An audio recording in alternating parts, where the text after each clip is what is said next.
fact, Todd, there is a website called www.hillaryis44.com. There it is on our screen right now.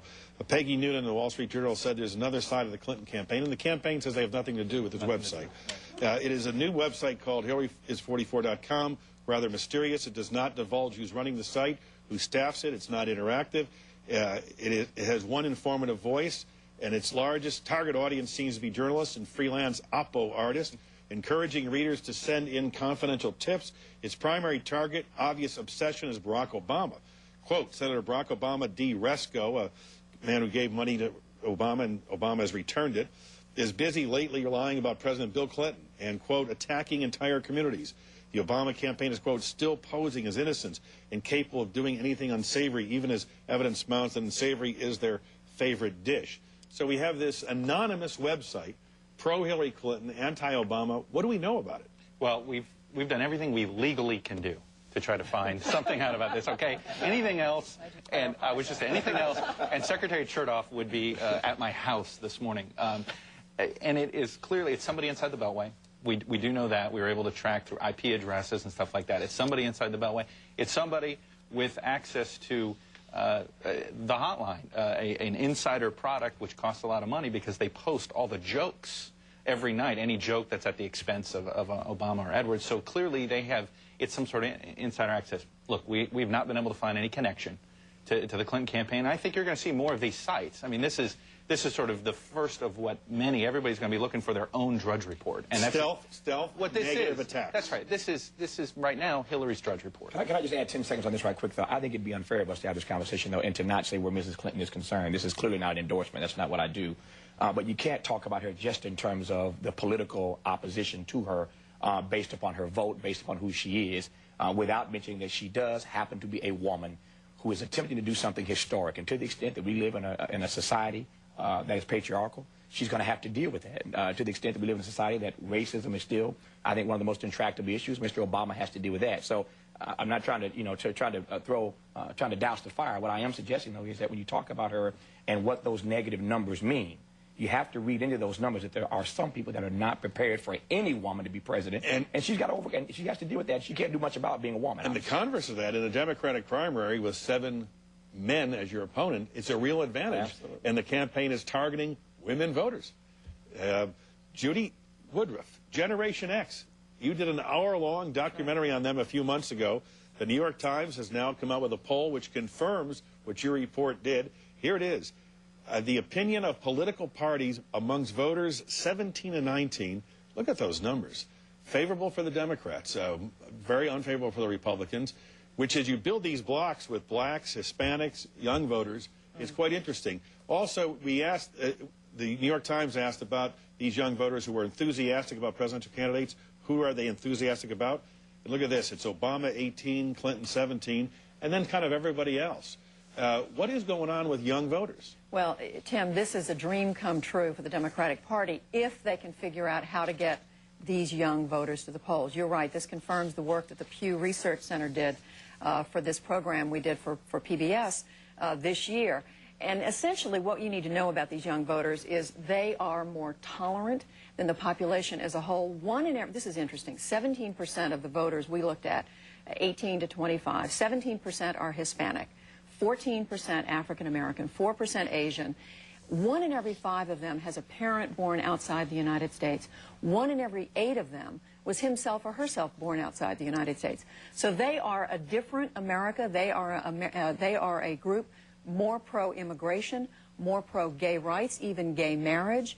Now they may, but what you need to know too is that they don't like to be labeled. They may say, I agree with, I disagree with George Bush on the war, but I agree with him on abortion. And in fact, they are no different than the older generation on abortion. They don't like being pigeonholed. And actually, they're more optimistic about the outcome of the war in Iraq than a lot of people in older generations. Which is fascinating. And quickly, Tim, getting back to the point we were just making about the barriers that women and African Americans have. When you ask them, your generation, what do you think about who would not support a woman running for president? 38% of them said I think my generation would not support a woman. 38%, 30% they said wouldn't support a black. So there's still some interesting things going on. Let me turn to the Republicans, because they have a way of winning presidential races, as we well know, in the last half of the... That's an understatement. Here's Florida. Chuck Todd, you talked about the swing state of Florida, and here's the latest numbers in Florida. Right now, we have Rudy Giuliani at 27, Fred Thompson, who hasn't yet announced, at 21, John McCain at 13. That's down 11 points from April for Giuliani, up 16 for Thompson, 2 for McCain. David Brody, you interviewed Rudy Giuliani. You played this tape from, or talked about this tape from 1993, an interview from Meet the Press, where I asked him about some of his social cultural positions. Let's watch that first. Mayor-elect Giuliani, will you press your party to change its platform to allow abortion rights and gay rights? Sure, I have already. Giuliani looks so much younger, didn't he? Who's that handsome guy? In response to changing platforms about abortion rights, gay rights, sure, I am already. This is what he told you about 2008. Let's watch. Right now, my view is the platform is the platform. A majority of the party gets to decide on that. I'm not going to interfere in that. Much different answer. Yeah, don't cause waves. I mean, this has been the Giuliani mantra for forever, really, since this campaign started, which is talk about judges when it comes to social conservatives. Because for social conservatives, everybody talks about abortion and gay marriage, but the reality is, for social conservatives, it is about judges, judges, judges. And as long as he continues to talk about that on the campaign trail, he's got a shot. And this is what the Pew Research Center found. Among evangelical Republican registered voters, Giuliani currently generates the most enthusiasm, with nearly 1 in 3, 32% saying there's a good chance they'd vote for him, an additional 35% saying there is some chance. And the mayor himself, in his conversation with you, seemed to understand that if he can keep the focus on terrorism and the economy and off those social issues, he can be nominated. Let's listen. So I think, sure, there are people where one issue predominates. But for most people, it's a combination of a group of issues and what do they think is the most important. And I think right now, social conservatives, fiscal conservatives, Republicans believe that the war on terror and our economy and the direction it goes in, does it go in the government direction that Hillary Clinton would take it, or does it go in the direction of more emphasis on the private sector? I think those issues mean that I'm going to be the nominee. I left out one thing. It's the terrorism and the economy, and I'm not Hillary. That's right, and he's not Hillary, and his record in New York. And see, what happens is, with social conservatives, or especially evangelicals, they look at the world with biblical absolutes, you know, right and wrong. And Giuliani does that. I mean, he is very much a black and white type of guy.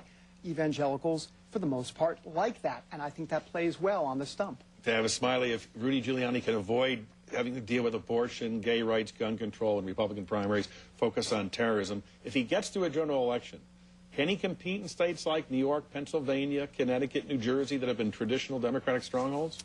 I'm not certain. I almost laughed when David said he's a black and white kind of guy. I was like, whoa, there are a number of ways to take that. I'm not sure. I think that he probably has the best chance of, obviously, the Republican candidates because of his record in New York, because he has tried to do some outreach in the city. But I'm not certain. I think the jury's still out on that. Chuck Todd, let me show you a poll from Iowa, however. Before we get to Florida, all roads start in Iowa. The withdrawal of U.S. military from Iraq in the next 6 months. These are Republicans in Iowa. 56% say yes, 38% say no, which translates into this. Amongst Iowa Republicans, Romney 23, Thompson 17, Giuliani 14, McCain 10. When the issues are Iraq and not the war on terror, it doesn't seem to be an advantage for Rudy Giuliani.